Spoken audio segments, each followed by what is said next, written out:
Благодарам. Ова е точка за разрешување на двајца министри, ќе зборам генерално, не поединечно. Не би сакал, затоа што сепак председател на владата најдобро знае кој треба да му биде во неговиот тим. Второто е за именување на местото на тие двајца министри кои што се разрешуваат. Но, еве ќе зборам генерално и за разрешувањето и за именувањето. Прво, господине Заев, бевме во соседната сала таму, која разговараме по нацрт амандманите уставни беше. Изгледа ме послушавте вие и тала, кога ви кажав, закажете во исто време и пратенички прашања и реконструкција на влада и уставни амандмани све. Гледате колку функционира и како функционира овдека собранието. Другите 3-4 сали се позафатени со закони по скратена постапка, а збориме овдека истовремено за разрешување, за мини реконструкција на влада. Колку е сериозноста на собранието и на предлагачот во делот. Барем треба да се има почит за ова точка, сепак избираме или разрешуваме министри. Како што знам, ова ви е втора реконструкција во ова година. Така? Претходната беше во јуни. Значи, за година дена, 2 реконструкции. И испаѓа дека, како што кажа господин Самка Ибримовски, ова е побарање на лидери на политички партии. Не дека немало, секојаш било така. И тоа да видиме коректни. Дека и во претходните влади, кога се поготово коалициони, предлагаат лидерите на политичките партии до председателот на владата, за да може да предложи дел од кабинетот да види во таа влада.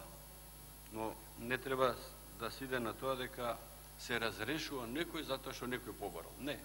Затоа што можеби некој не ги извршил врските кои што му се дадени согласно овластувањето што ги има од законот за влада. И моје сеќавање, ретко е да имало разрешување овдека. Секогаш се одело на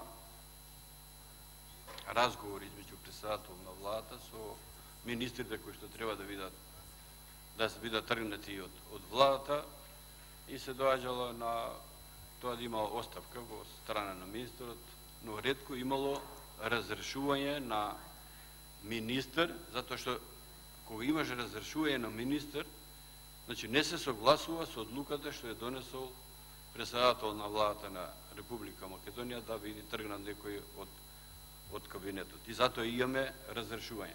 Јас памтам само еден случај имаше во претходните 10 години. И тогаш тој министр си дојде одека на говорници и си образложи зошто не се согласува да биде тргнат од владата на Република Македонија. Овој министр, како што кажа и господин Самка Ибримовски, се грижал за правата на ромите, а претходниот министр и другия што се разрешува е за инвестициите, за странски инвестиции. Не знам колку странски инвестиции тие донесува. Овој па другиот министр кој што се разрешува. Ја, како што знам, господине премиер, имате околу 70 советници. Од нив имат 20 на 30 имате за странски инвестиции.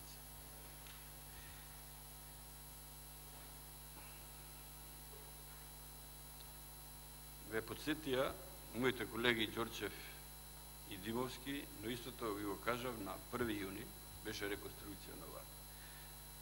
Господин Заев, кога ќе си го исполните ветувањето што го дадовте на граѓаните?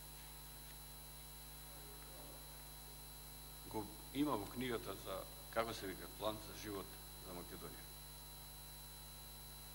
Вие ветивте дека ќе има најмногу 20 во кабинетот на влада. Согласно, значи не ви треба ни уставни измени, не ви треба ни закон за органите на управата тоа да го исполните. Ви треба ваша волја. Таа волја се сведува на следно. Вие како председател на владата и 15 министри, тоа е фиксно, мора да се пополни, 16 и уште 4 за дојде до 20. Уште, еве, година и пол има до редовните парламентарни избори, вие таа обврска не ја исполните. И не знам кога ќе ја исполните.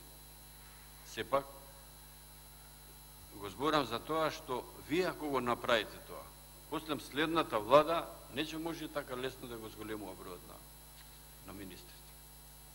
Значи, вие како председател на владата и 15 министри е фикс кај што мора да види пополната влада. Све плюс е коалиционен договор на сметка на државата. И вака доаѓа ситуација во која што се ставаат и министри кои што треба утре да бидат разрешени затоа што не исполниле својата задача. Секогаш кога има реконструкција на влада, ќе ве потсетувам. Се надеваме дека до крајот на мандатот ќе исполните таа обврска. Зошто имате 8 или 9 или 10, колку имате министри без ресор? Толку имате.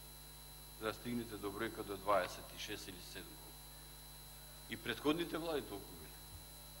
Не викам дека биле тие 15 или 14, па сега вие сте зголемили. Но вие ветивте дека нема така да правите. Дека вие ќе имате до 20 во кабинетот. Две реконструкции правите, пак останувате на таа бројката. Би дал еве една идеја, ако може, да ја прифатите. Бев у Министерство за правда во 1999 до 2002 година и тогаш се носеше согласно ФАРЕ проектот Закон за државни службеници, од кој што произлезе и ни препорачува странците, кои што го водеа тој ФАРЕ проектот, да нема заменици министри, него да има државни секретари, и тоа повеќе државни секретари во повише области, и да им дај овластување на државните секретари да бидат представници, за да може да доаѓат во собранието и така и така. Значи, со целосно овластување државните секретари да представуваат министерството. Затоа би ве замолил да водите сметка на тоа, затоа што гледам дека сега најавувате па ново министерство, како за политички систем и не знам како е назив. Значи, треба да го смените Закон за органите на управата, да додадете уште едно министерство. Значи, вие не идете на интенција да се намалат министерството, да вие идете на интенција да се зголемат министерството. Не може да се прави реформа во јавната администрација, да не се даде собствен пример. Собствен пример вие ќе даете како влада и вие како премиер, кога ќе ги намалите министерствата, ќе има помал број. Еве земете Словенија. Колку е Словенија, исти број на жители, иста големина све, видете колку министерства има. Дали има ваков голем број на министерства и министри во владата на Словенија? Нема. И водете сметка, исто така, ако правите реформа во јавната администрација, јас и тогаш сум бил за таа идеја и сега сум, поефикасно и подобро ќе види за министерството, доколку нема паралелни двајца министри. Веруете, секогаш има во едно министерство еден антагонизам измеѓу министерот и заменикот на штета на самото работење на министерството. Кога ќе се прави таа реформа, мое размислување дека е најдобро, поефикасно и подобро и за самото министерство, но и за самите представници што ќе го застапуваат министерството, да има министер и неколку државни секретари кои ќе работат во областа на министерството и кои ќе го заменуваат со сите овластувања, ќе го заменуваат министер. Тоа е реална реформа. А вака ако правиме наместо еден доаѓа друг, 26 беа во претходната влада, сега исто се 26, а некому му притреба, сака да види министер, стави го министер за ресор, па уште малку ако му е желбата, па ќе го назначите на владата и вице-премиер да види. А министер за ресор е избрано дека во собранието. Значи, треба да направите, ако правите суштински реформи, и би ве замолил, значи, она ветување што го имате дадено, направете го, без оглед дека е при крајот на мандатот, значи дајете пример за понатаму другите влади, не прават такви гломазни влади со голем број на министерства, неефикасни и не можат да го дадат она што согласно овластувањето треба да го дадат. Благодарам.